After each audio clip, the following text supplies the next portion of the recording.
Hello అండి. ఇవాళ చిత్తూరు జిల్లాలో పుంగనూరుకు దగ్గరగా ఉన్న బోయకొండ గంగమ్మ తల్లి గుడికి వెళ్ళాము. ఇక్కడ ప్రాముఖ్యత ఏంటంటే, పూర్వం గోల్కొండ నవాబులు ఆ ప్రాంతంపై దండెత్తగా అమ్మవారు ఒక ముసలావిడ రూపంలో వచ్చి స్థానికంగా ఉన్న బోయవాళ్లను రక్షిస్తుంది.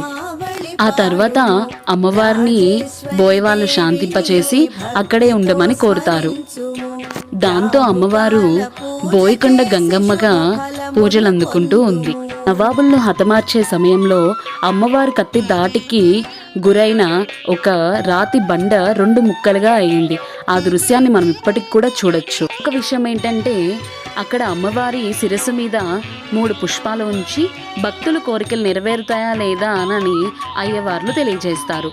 కోనేరులో ఉన్న నీరును కూడా భక్తులు ఎంతో పవిత్రంగా భావిస్తారు. అయితే ఈ ఆలయాన్ని తప్పకుండా దర్శించండి.